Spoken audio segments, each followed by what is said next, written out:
नमस्कार, आपके साथ मैं हूं सुमेरा खान। उत्तर प्रदेश का पूर्वी हिस्सा, वो इलाका जिसकी सीमा बिहार से लगती है, अपराध और सियासत के गठजोड़ के लिए जाना जाता है। ऐसा गठजोड़ जिसने कई ऐसे माफिया पैदा किए जिनकी तूती इस पूरे इलाके में बोलती है। वो जेल में रहें या बाहर, सरकार आए या जाए, लेकिन जुर्म का खौफ ऐसा कि उनकी सल्तनत उसी तरह से बरकरार रही। टेली सीरीज में आज देखिए पूर्वांचल, लैंड ऑफ माफिया में मुख्तार की कहानी, डॉन ऑफ डिसेंट डाउनटाउन।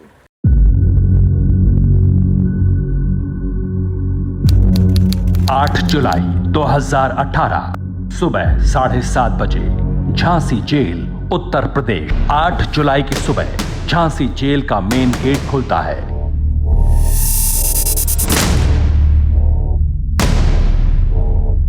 एक अपराधी को पुलिस वैन में बिठाया जाता है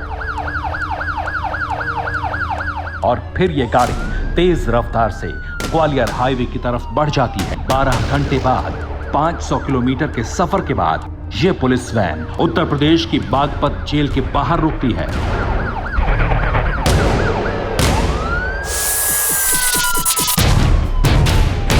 जिस गैंगस्टर मुन्ना बजरंगी को झांसी से बागपत लाया जाता है, वो वैन से उतरता है और फिर जेल की सलाखों के पीछे चला जाता है।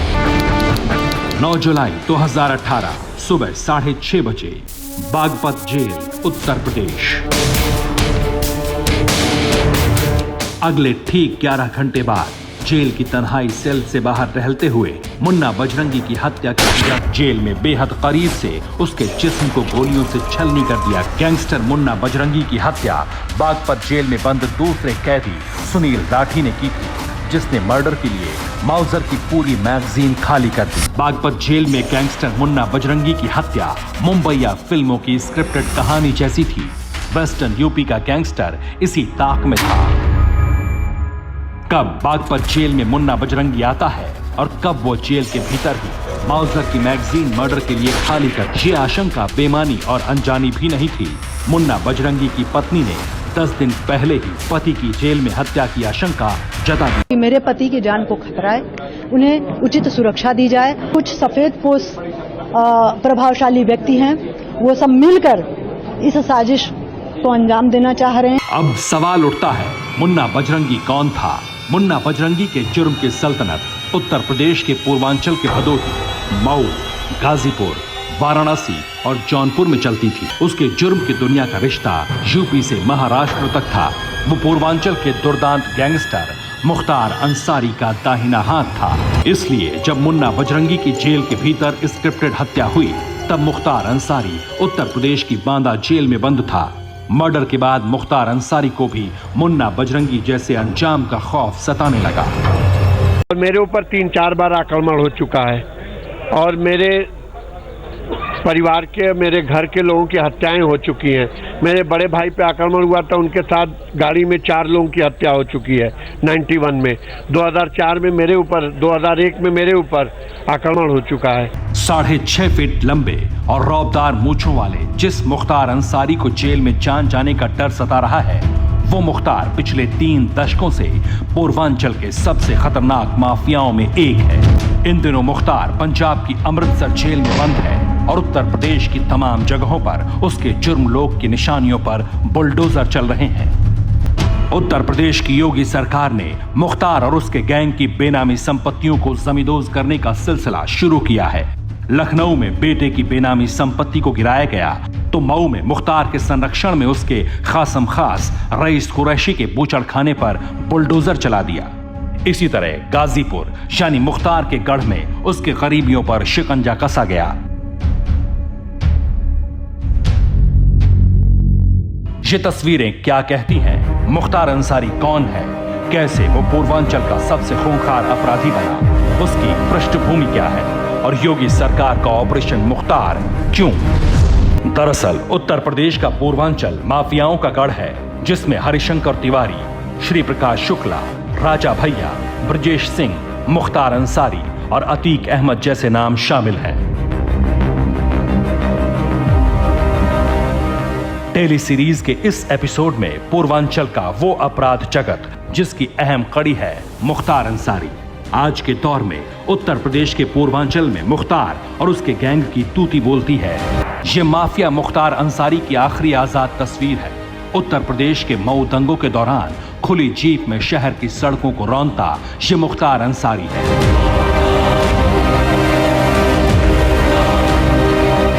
2005 के मऊ दंगों के बाद से मुख्तार अंसारी जेल की सलाखों में कैद है। बावजूद इसके उसका जुर्म जेल की दीवारों के बाहर बेखौफ और बिल्कुल आजाद है।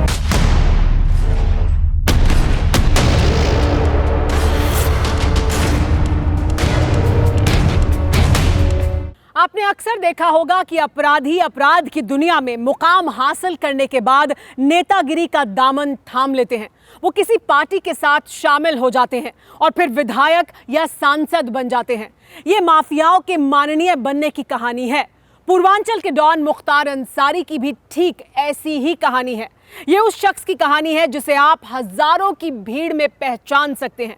ये उस शख्स की कहानी है जिसका डील डॉल उसके दबंग होने का प्रमाण है और उसके गुनाह उसके दुर्दांत होने की गवाही देते हैं। टेली सीरीज के इस एपिसोड में देखिए बुलेट बाज, द परफेक्ट शूटर। 29 नवंबर 2005, गोडर गांव, गाजीपुर, उत्तर प्रदेश। 29 नवंबर की दोपहरी ढल रही थी और एक एसयूवी गाजीपुर के मोहम्मदाबाद सीट के विधायक कृष्णानंद राय को लेकर सियारी गांव की तरफ जा रही थी।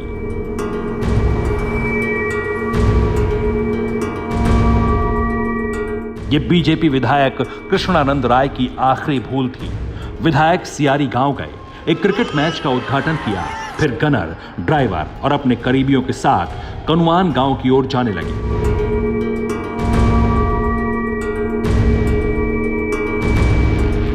जैसे ही विधायक का काफिला आगे बढ़ा, एक सिल्वर ग्रे कलर की एसयूवी आई। उससे 7-8 लोग निकले। उनके हाथों में AK-47 राइफल थी। उन्होंने विधायक की गाड़ी पर AK-47 से गोलियों की बौछार कर दी। विधायक समेत 7 लोग मौके पर मारे गए। वारदात को अंजाम देते वक्त 500 से ज्यादा गोलियां चली। 7 मृतकों के पोस्टमार्टम के जिस्म से 67 गोलियां निकाली गईं। कुछ मीडिया रिपोर्ट्स में यहां तक कहा गया कि हमलावर बोल रहे थे, मारो इसे, अफजल भाई और मुख्तार भाई को बहुत तंग कर रखा है।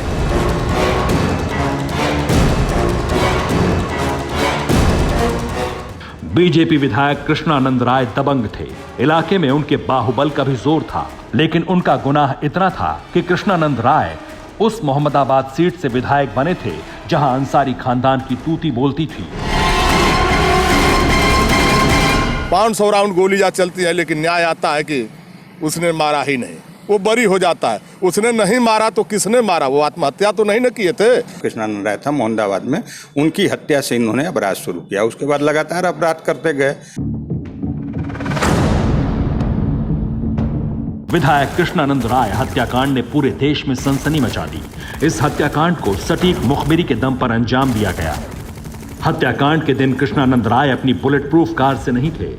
कहते हैं कि एसटीएफ ने विधायक को इसकी इत्तला भी दी थी, लेकिन उन्होंने ध्यान नहीं दिया। इस हत्याकांड के बाद मुख्तार अंसारी और उसका माफिया राज देश भर में सुर्खियां बन गए। इस मामले की जांच सीबीआई ने की, लेकिन 3 जुलाई 2019 को मुख्तार अंसारी को आरोप मुक्त कर दिया गया। कृष्णानंद राय केस ही वो कड़ी थी जिसमें पहली बार मुन्ना बजरंगी का नाम देश भर में सुर्खियों में आया। मुन्ना बजरंगी मुख्तार का दाहिना हाथ था, जिसकी हत्या बागपत जेल के अंदर कर दी गई। दूसरी तरफ ये वही गैंग वॉर थी जिसमें मुख्तार और कृष्णानंद राय के करीबी ब्रजेश सिंह की जानी दुश्मनी का क्लाइमैक्स छिपा था। पूर्वांचल के इन 2 डॉन के बीच आज भी अदावत चरम पर है। ये कहानी हम आपको बताएं, उससे पहले ये लिस्ट देखिए। उत्तर प्रदेश सरकार की लिस्ट में मुख्तार का नाम नंबर 1 माफिया के तौर पर दर्ज है। ये लिस्ट उसकी गवाही दे रही है।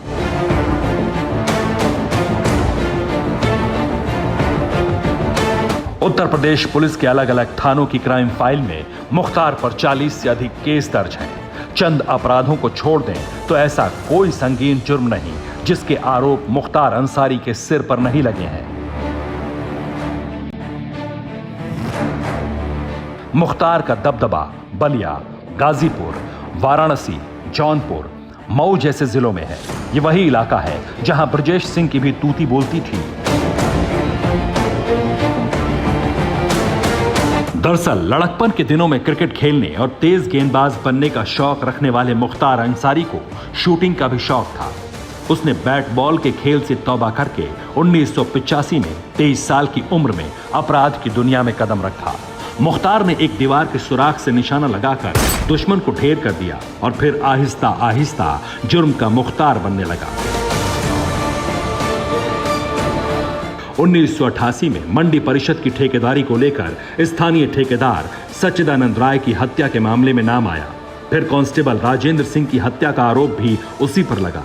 ये वो दौर था जब ब्रजेश सिंह का नाम भी पूर्वांचल में तमाम सरकारी ठेकों पर भी कब्जेदारी को लेकर आने लगा। इसी ठेकेदारी पर कब्जा करने को लेकर ब्रजेश सिंह और मुख्तार में सरेआम टकराव हुआ।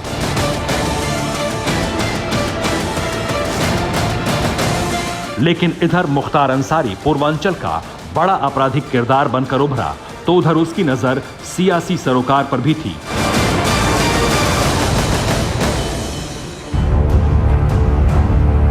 मुख्तार ने पहली बार 1996 में बसपा के टिकट पर मऊ से विधायक का चुनाव जीता, लेकिन 2002 में बीजेपी ने मोहम्मदाबाद से कृष्णानंद राय को मैदान में उतारा।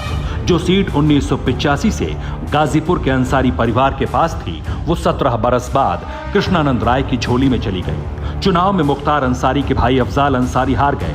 कहते हैं इस चुनाव में ब्रजेश सिंह ने कृष्णानंद राय की मदद की थी।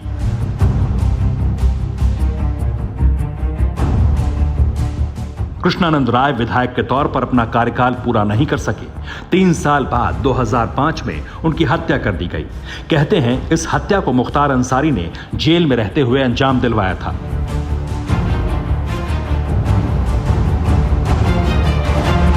आज जेल में रहने के बावजूद मुख्तार अंसारी का दबदबा कम नहीं हुआ। 1996 में राजनीति में कदम रखने के बाद आज तक मऊ सीट से मुख्तार अंसारी को कोई हरा नहीं सका। वो लगातार 5 बार से विधायक बने हुए हैं। 2019 में मोदी लहर के बावजूद उनके भाई अफजाल अंसारी गाजीपुर से लोकसभा सीट से बहुजन समाजवादी पार्टी के सांसद हैं।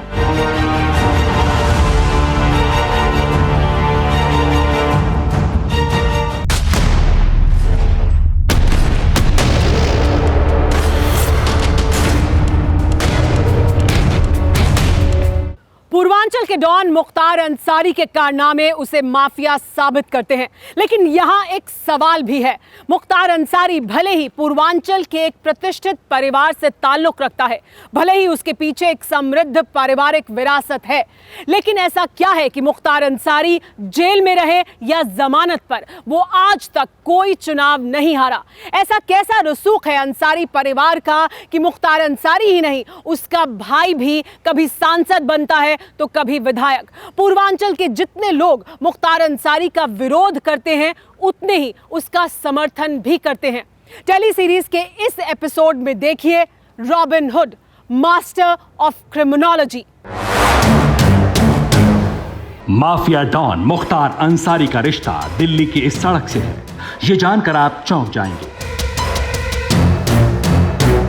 दिल्ली के दरियागंज का अंसारी रोड नाम मुख्तार अंसारी के दादा के नाम पर रखा गया है। उसके दादा मुख्तार अहमद अंसारी आजादी की लड़ाई के वक्त गांधी जी के सहयोगी और कांग्रेस के वरिष्ठ नेता थे। वो 1927 से 1928 के बीच अखिल भारतीय कांग्रेस कमेटी के अध्यक्ष रहे। आजादी के आंदोलन में उतरने से पहले मुख्तार अहमद अंसारी ने लंदन से डॉक्टरी की पढ़ाई की। वो लंदन के बेजोड़ सर्जन माने जाते थे। आज भी लंदन के केयरिंग क्रॉस हॉस्पिटल में उनके नाम पर अंसारी वार्ड है। लेकिन यूपी के माफिया मुख्तार अंसारी की इतनी ही पारिवारिक पृष्ठभूमि नहीं है। मुख्तार के नाना ब्रिगेडियर उस्मान भारतीय सेना के सम्मान महावीर चक्र विजेता थे। उन्होंने पाकिस्तानी सेना में शामिल होने और जनरल बनाए जाने के प्रस्ताव को ठुकरा दिया था। आजादी के ठीक बाद 1948 में भारत पाकिस्तान युद्ध के दौरान ब्रिगेडियर उस्मान ने वीरता का सर्वोच्च प्रदर्शन किया। इस कारण उन्हें नौशेरा का वीर कहा जाता है। ऐसी पारिवारिक पृष्ठभूमि का नौजवान मुख्तार अंसारी जब 1980 के दशक में अपराध की दुनिया में आया तो पूर्वांचल में किसी के लिए यकीन करना मुश्किल हो गया। ये और भी चौंकाने वाला इसलिए था क्योंकि माफिया मुख्तार अंसारी के पिता सुभान अल्लाह अंसारी इलाके के सम्मानित व्यक्ति थे। वो कम्युनिस्ट पार्टी से जुड़े थे। वो नगर पंचायत के अध्यक्ष के लिए खड़े होते तो सम्मान की वजह से उनका कोई विरोध नहीं होता। लेकिन उसी सम्मानित परिवार का बेटा मुख्तार अंसारी जब अपराध जगत में आया तो उसने विरोधियों को एक एक करके मौत के घाट उतार दिया। मुख्तार और गुनाहों की दुनिया का रिश्ता कायम हुआ 1980 के दशक में। 1980 का दशक, पूर्वांचल का विकास, अपराध का राज। 1980 के दशक में उत्तर प्रदेश का पूर्वांचल विकास की दौड़ में पिछड़ा था। तब सरकार ने पूर्वांचल के विकास के लिए कई योजनाओं का ऐलान किया। करोड़ों अरबों रुपए पूर्वांचल में खर्च होने वाले थे। इसी पैसे की आड़ में पूर्वांचल में वर्चस्व की लड़ाई शुरू हुई।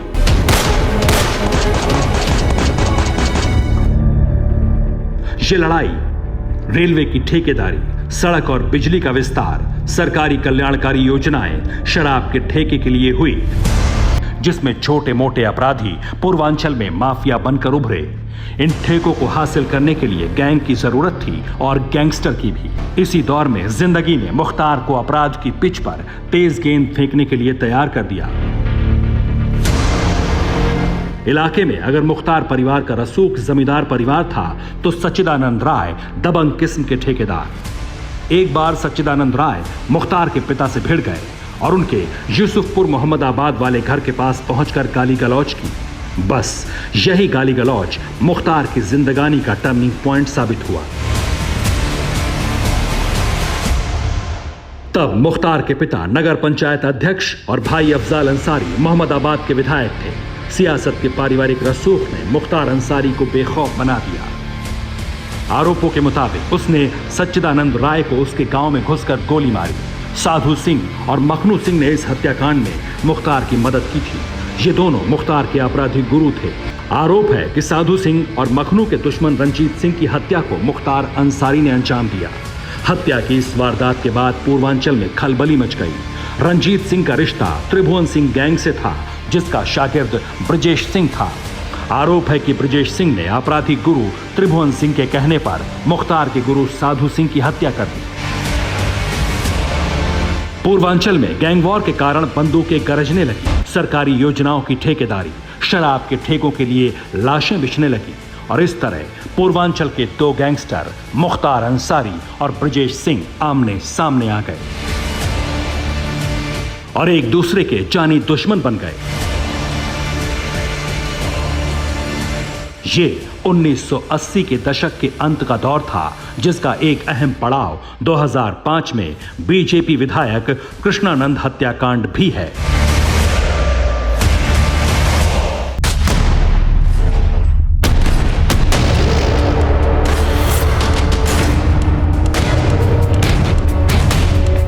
पूर्वांचल में खौफ का एक नाम अतीक अहमद भी है, जिसके नाम से उत्तर प्रदेश की तमाम जेलों के जेलर डरते हैं, जिसके केस सुनने से अदालत में जज इनकार कर देते हैं, जिसके अपराध का कारोबार सलाखों के पीछे से भी खुल्लम खुल्ला धड़ल्ले से चलता है।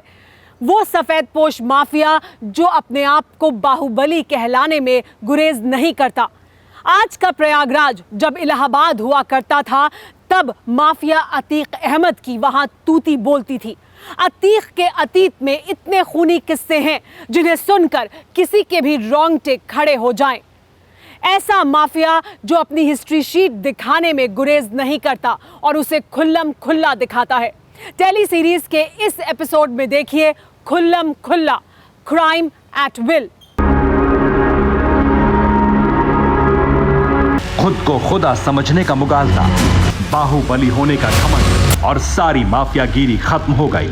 आज की तारीख में दहशत से बनाई सल्तनत रह रही है।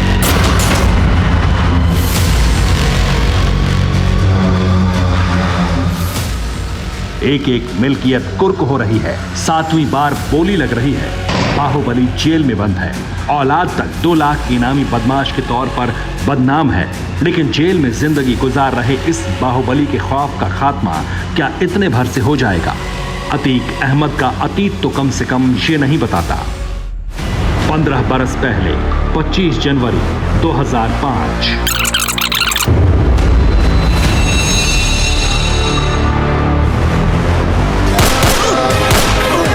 प्रयागराज शहर के करीब नीमा गांव गोलियों की तड़तड़ाहट से थर्रा उठा।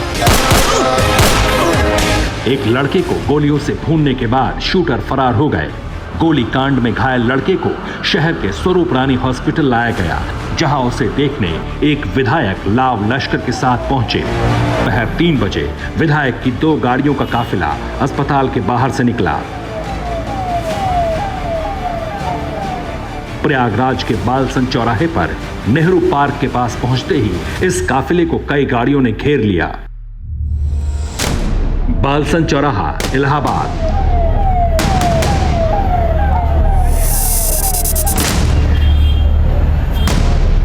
ऑटोमेटिक मशीन गन से गोलियां चलने लगी। विधायक की गाड़ी को घेर कर बदमाशों ने धुआं कर दिया। गोलीबारी रुकी तो काफिले में जिंदा बचे लोगों ने खून से लथपथ विधायक को एक टेम्पो में लादा।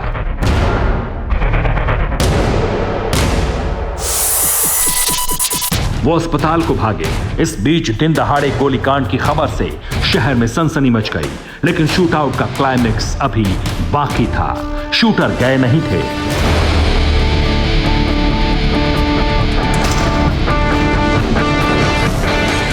जख्मी विधायक को 5 किलोमीटर पीछा करके फिर गोलीबारी की गई।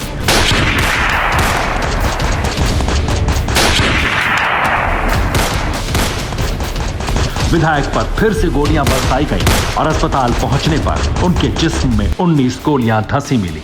हमका बहुत धमकी मिला थी, और अगर हम और कुछ लोग के नाम लेवे तो हमका जान से मारते ही, इतना हम डरे हैं। सरकार काम तो अच्छा करत थी, मगर ओके पीछे अतीक हम लोगन के पीछे पड़ जाते। हमारे घर के आदमी का फंसावा ही लगा थे। हम लोगन राजूपाल के मेन गवाह हैं, और तब भी हमको परेशान करत है। तो हम कैसे गवाही देव? जे के बेटा भाई सब फंसे हैं, तो हम गवाही कैसे दे पाऊंगे? विधायक थे राजूपाल। बीएसपी विधायक के मर्डर के अगले दिन गणतंत्र दिवस पर प्रयागराज सुलग उठा।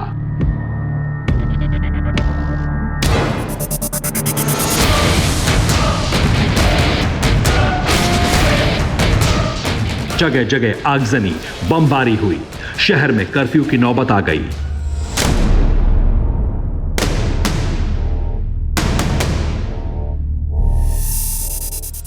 इस सनसनीखेज हत्याकांड का आरोप बाहुबली सांसद पर था। अतीक अहमद पर आरोप। राजूपाल के मर्डर से शहर में गुस्सा इसलिए भी भड़का कि साजिश से पूरा शहर वाकिफ था। पहले भी राजूपाल पर 2 दफा जानलेवा हमला हो चुका था। 2004 में राजूपाल के विधायक बनने के बाद 21 नवंबर को पहला हमला बम से हुआ। 28 दिसंबर 2004 को उनके काफिले पर फायरिंग की गई। दोनों बार राजूपाल बच गए। यही फूलपुर सांसद करवा रहा है पूरा, अतीक अहमद। सब उसी के आदमी थे जो करने वाले हैं।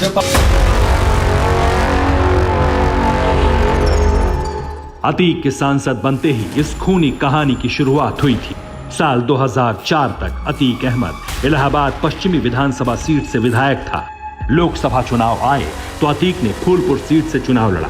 अतीक बम्पर वोटों से जीता। उसकी विधायकी की सीट खाली हो गई। उपचुनाव में अतीक ने भाई अशरफ को टिकट दिलवाया। अशरफ को चुनौती राजूपाल ने दी, जो कभी अतीक अहमद की गैंग में ही था। कांटे का चुनाव हुआ। अतीक अहमद सारा जोर लगाकर भी अपना किला नहीं बचा पाया। राजूपाल 4000 वोटों से जीत गया। चुनावी नतीजे के फौरन बाद राजूपाल ने अतीक अहमद को फोन कर दिया। बताते हैं कि वो बातचीत सिर्फ इतनी सी थी। भाई, हम तो चुनाव जीत गए। जीत तो गए हो, अब जिंदा रहकर दिखाओ। अतीक का कहा सच हुआ। राजूपाल विधायक बनने के कुछ महीने ही जिंदा रहे। अतीक की दहशत ऐसे कायम हुई जो राजूपाल की पत्नी पूजा पाल के जहन में आज भी कौंधती है। हम लोग ने बहुत गंदा मंजर देखा और बहुत तकलीफ दे के बहुत टॉर्चर की गई, बहुत परेशान की गई, आर्थिक मानसिक हर चीज़ से परेशान हुई गई, तोड़ी गई। इस मुकदमे में जब तक मुझे न्याय नहीं मिल जाता है, मैं तब तक नहीं शांत बैठूंगी। आज भी मुझे बहुत परेशान किया जा रहा है।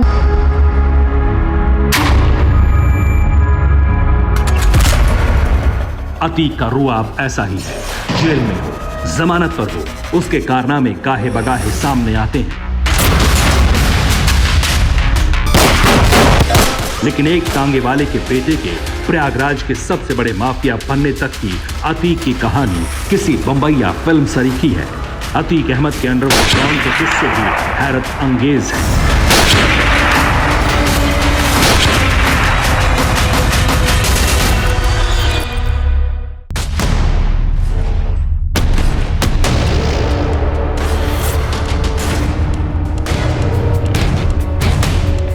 माफिया डॉन अतीक अहमद के दो ही शौक हैं, एक हाईटेक हथियारों का और दूसरा लग्जरी गाड़ियों का। अपने बेटे की बर्थडे पार्टी में पिस्टल से आतिशबाजी करवाने वाले अतीक अहमद ने यह शौक एक नेता की सोहबत में पाले।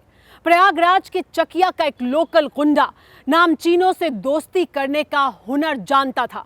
इसी हुनर की बदौलत एक लोकल गुंडा पहले कुख्यात क्रिमिनल बना और फिर गैंगस्टर। ऐसा गैंगस्टर जिसने जब सियासी मुखौटा चढ़ाया तो अपने हर विरोधी को मात दी। अतीक अहमद ने जब सियासी समर में कदम रखा तो वो खून से सने हुए थे। टेली सीरीज के इस एपिसोड में देखिए मुखौटा, बुलेट प्रूफ पॉलिटिशियन।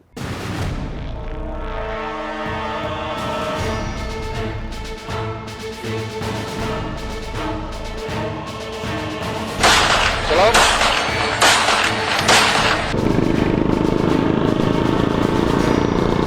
1988 प्रयागराज के बैंक रोड से तूफानी रफ्तार से एक बुलेट गुजरी, कचहरी पहुंची, जिला अदालत परिसर में बने वकीलों के चैम्बर के पास रुकी। बुलेट से उतरे आदमी ने भेष बदल रखा था, लेकिन उसकी खूंखार आंखों से वकीलों को शिनाख्त करने में देर नहीं लगी। वो अतीक अहमद था। 27 बरस के अतीक ने उस रोज जमानत तोड़वाकर सरेंडर किया। अदालत से ही वो जेल चला गया। जेल जाने के बाद अतीक पर रासुका लगा, जिसे उसने राजनीति में आने का सर्टिफिकेट बना लिया। जेल में साल भर रहकर अतीक अहमद ने जमानत ली। चुनाव मैदान में निर्दलीय उतरा। अतीक का सामना पुराने दुश्मन चांद बाबा से था। इलेक्शन अतीक जीता। कुछ ही महीने बाद प्रयागराज के चौक इलाके में चांद बाबा का कत्ल हो गया। हिस्ट्री शीटर विधायक का नाम पहली दफा राजनीतिक हत्याकांड से जुड़ा। खूब हंगामा कटा, लेकिन इलाहाबाद शहर पश्चिमी सीट पर अतीक ने इसके बाद किसी को टिकने नहीं दिया। चुनाव दर चुनाव जीतता गया। कभी किसी पार्टी की दरकार नहीं रही। अतीक ने कभी किसी को अपना नेता तक नहीं माना, लेकिन बाहुबली बनने के लिए पार्टी तो चाहिए थी, सरपरस्त सियासतदान चाहिए थे। साल 1995 में यूपी की सियासत में मचे घमासान में अतीक को मौका मिल गया। 2 जून 1995 बहुजन समाजवादी पार्टी ने मुलायम सरकार से समर्थन वापसी का ऐलान किया। सरकार अल्पमत में आ गई। इससे नाराज सपा कार्यकर्ताओं ने सांसद विधायकों के नेतृत्व में लखनऊ के मीराबाई मार्ग स्थित स्टेट गेस्ट हाउस को घेर लिया। कई घंटे ड्रामा चला। मायावती गेस्ट हाउस के कमरा नंबर 1 में रुकी थी। उनकी जान पर बनाई थी। इस गेस्ट हाउस कांड में अतीक का नाम भी उछला। अतीक अहमद मुलायम का करीबी और मायावती की आंख की किरकिरी बन गया। सरकारें बनती बिगड़ती रहीं। अतीक समाजवादी बना रहा। साइकिल की सवारी कर वो विधायक से सांसद तक बन गया। लेकिन जैसे ही मायावती पूर्ण बहुमत के साथ उत्तर प्रदेश की मुख्यमंत्री की कुर्सी पर बैठी, अतीक की शामत आ गई। साल 2007 में मायावती सरकार ने ऑपरेशन अतीक अहमद शुरू किया। अतीक को मोस्ट वांटेड घोषित करते हुए गैंग का चार्टर तैयार हुआ। पुलिस रिकॉर्ड में अतीक के गैंग का नाम IS यानी इंटर स्टेट 227 दिया गया। गैंग में तब 120 से ज्यादा मेंबर बताए गए। अतीक पर इलाहाबाद में 9, कौशाम्बी और चित्रकूट में एक मुकदमा दर्ज हुआ। उसे 20,000 का इनामी अपराधी घोषित किया गया। अतीक की करोड़ों की संपत्ति सीज कर दी गई। प्रयागराज के सिविल लाइंस में बनी उसकी आलीशान इमारत ढहा दी गई। अतीक के ड्रीम प्रोजेक्ट अलीना सिटी को भी ध्वस्त कर दिया गया। पार्टी के सांसद की वजह से मुलायम सिंह यादव की जमकर फजीहत हो रही थी। उन्होंने माफिया सांसद से पिंड छुड़ा लिया। अतीक को सपा से निकाला गया तो उसके दरवाजे पर यूपी पुलिस पहुंच गई। दिल्ली के पीतमपुरा के अपार्टमेंट से गिरफ्तारी के बाद अतीक फिर जेल पहुंच गया। लेकिन जैसे सरकारें टिकाऊ नहीं हैं, वैसे ही अतीक का बुरा वक्त भी ज्यादा वक्त नहीं टिका। अगले चुनाव में मायावती हारी, अखिलेश यादव मुख्यमंत्री बने। समाजवादी सरकार आते ही अतीक आजाद। जेल से बाहर निकलते ही अतीक अहमद ने फिर हंगामा काट दिया।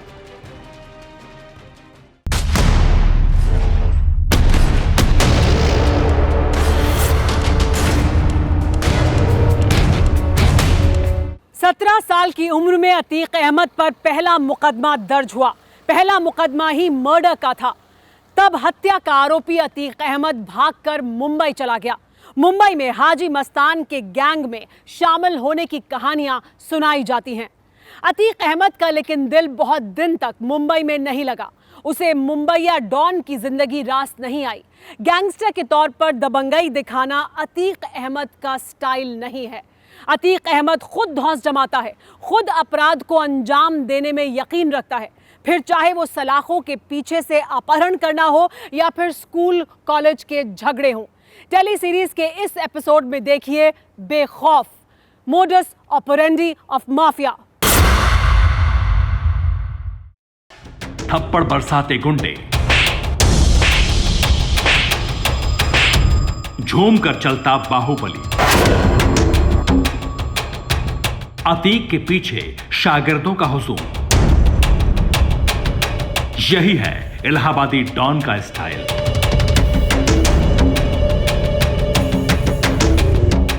फैसला ऑन द स्पॉट करने वाला माफिया। मामला नकल का था। नकल करने वाला अतीक का आदमी था। यूनिवर्सिटी में परीक्षा के दौरान शाकिब नकल करते पकड़ा गया। परीक्षा से उसे रोका गया। यूनिवर्सिटी ने उसे टर्मिनेट कर दिया। फिर तो पूर्व सांसद फट पड़ा। बंदूकधारियों की फौज लेकर यूनिवर्सिटी पहुंचा। टीचरों को शाकिब से पिटवाया, सारे स्टाफ को पिटवाया। सबके साथ मारपीट करने के बाद अतीक ने सफाई में दलील दी। हम तो बोलेंगे जरूर, और हम ना बोलेंगे तो कौन बोलेगा? वो लड़का कह रहा है हम खुदकशी कर लेंगे। ये तब का वाकया है जब 2017 के विधानसभा चुनाव सिर पर थे। अतीक जमानत पर था। कानपुर कैंट सीट से अतीक का टिकट करीब करीब पक्का हो चुका था। अतीक अहमद ने दावेदारी को दमदार बनाने के लिए ऐसा जुलूस निकाला जिससे हड़कंप मच गया। प्रयागराज से सैकड़ों गाड़ियों का काफिला लेकर अतीक अहमद कानपुर कैंट पहुंचा।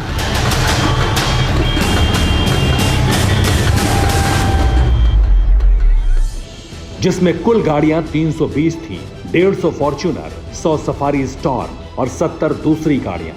बाहुबली खुद 8 करोड़ की गाड़ी हमर से पहुंचा था। समाजवादी डॉन के जलवे ने पार्टी में खलबली मचा दी।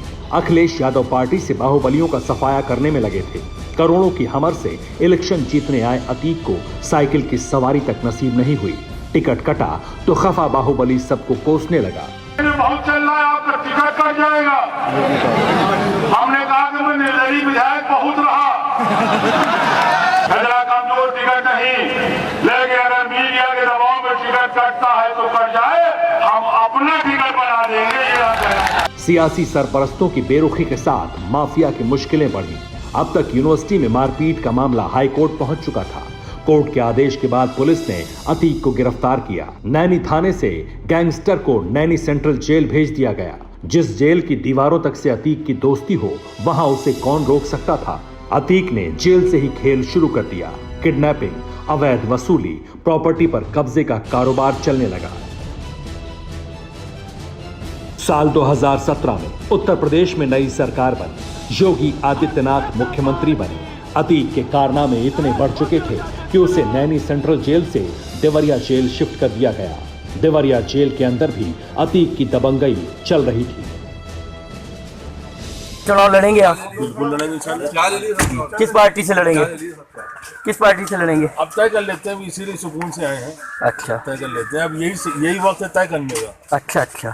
क्या लगता है कि यहाँ से ट्रांसफर किसी के पीछे साजिश है आपको? क्योंकि आप वहाँ आराम से जिस व्यापारी ने FIR लिखाया है उनके पास तमाम ऑफिसरों ने साइन किया हुआ है नोटबंदी के टाइम। वो ऑफिसर सब इनके पीछे से मदद कर रहे हैं। जेल में दाखिल हो रहे अतीक के कॉन्फिडेंस ने सेटिंग की तस्दीक कर दी। देवरिया जेल की बैरक नंबर 7 में बाहुबली को रखा गया, जहां बैठकर अतीक ने लखनऊ में बड़ा कांड करवा दिया। पहले एक कारोबारी को धमकी दी, आइए तो कुछ ऐसा कर आगे आइए, कुछ वोट सही। ऐसा ना हो कि आपका एक पैर एक हाथ टूट जाए, समझे भाई? हम सोमवार को पैसा इकट्ठा करके आएंगे कि आपका मूड सही हो जाए। आप मार भी दीजिए, हमको कोई दिक्कत नहीं है। आप ये लड़के नहीं, मार के चक्कर में आप न पड़िए। अभी ना आप मार जानते हैं, ना मार का हाल जानते हैं। मार वो चक्की आसान चीज लेना, ये सब बात न करो। धमकी का असर नहीं हुआ तो अतीक ने कांड कर दिया। लखनऊ, उत्तर प्रदेश, 26 दिसंबर 2018। दिन दहाड़े एक कारोबारी को बंदूकधारी गुंडे किडनैप करते हैं। किडनैपर की गाड़ी लखनऊ से 300 किलोमीटर दूर सीधे देवरिया जेल जाती है। बिजनेसमैन को बैरक नंबर 7 में ले जाया जाता है, जहां बौखलाया माफिया मिला। बैरक में अतीक के सामने कारोबारी की पिटाई होती है। वीडियो बनाया जाता है। अतीक की टॉर्चर सेल से बिजनेसमैन एक शर्त पर जिंदा बचा। जो पूर्व सांसद आपके अतीक अहमद जी हैं, उनके वो प्लस उनके बेटे और बाकी लोग जो उनके टीम में थे, सभी लोग वहाँ पर थे। वहाँ पर मुझे ले जाने के बाद मुझे किनारे बैठा दिया गया। बैठाने के बाद मुझसे सारी कंपनियों के रिजाइनिंग लेटर पे साइन कराया गया। जब मैंने उस पर आपत्ति की तो मुझे मारा गया। कहा जो कह रहा वो करो। अतीक की दादागिरी यहीं खत्म नहीं हुई। देवरिया जेल कांड के बाद उसे बरेली जेल शिफ्ट किया गया। बरेली जेल में बंद अतीक के बवाल थमे नहीं। इस बीच बिजनेसमैन किडनैपिंग केस में सुप्रीम कोर्ट की दखल के बाद सीबीआई को सौंपा गया। सर्वोच्च अदालत ने अतीक को यूपी की जेलों में रहने लायक तक नहीं माना। बरेली जेल से उसे बनारस हवाई अड्डे लाया गया। बनारस से इस माफिया की फ्लाइट अहमदाबाद लैंड हुई। साबरमती जेल अब अतीक अहमद का परमानेंट ठिकाना है।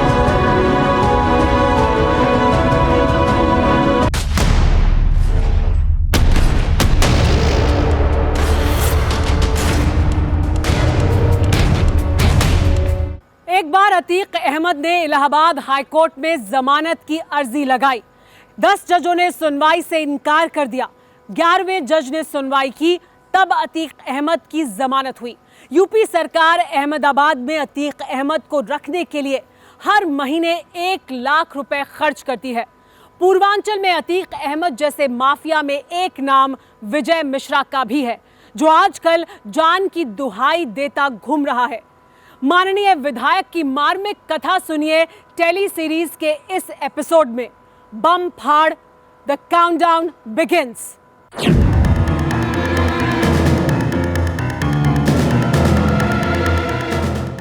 70 मुकदमाधारी माननीय पुलिस वैन में बैठकर मूंछों पर ताव देते हैं, लेकिन जैसे ही विजय मिश्रा के सामने कैमरा आया या जनता जनार्दन के दर्शन हुए, उनके तेवर बदल जाते हैं। भदोही के पंडित जी का विलाप शुरू हो जाता है। गिड़गिड़ाते हुए वो जिंदगी की रहम मांगने लगते हैं। अभी भी हत्या हो सकती है।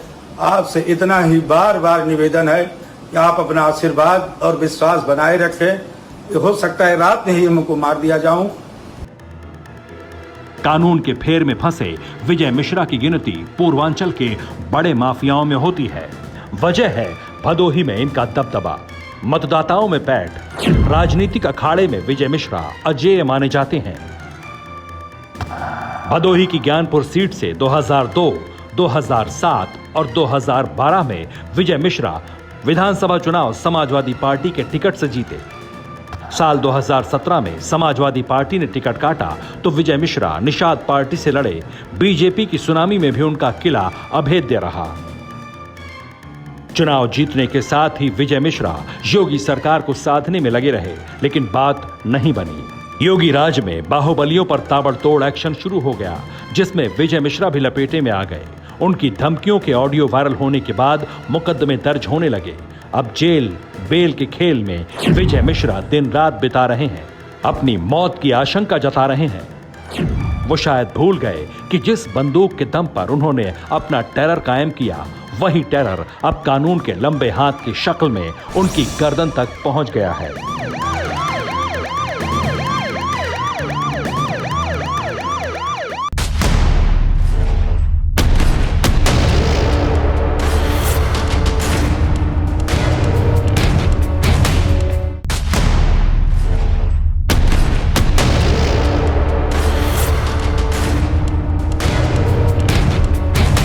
न्यूज़ टॉप 9 रोज सुबह 7 बजे और शाम 7 बजे सिर्फ TV9 भारतवर्ष पर।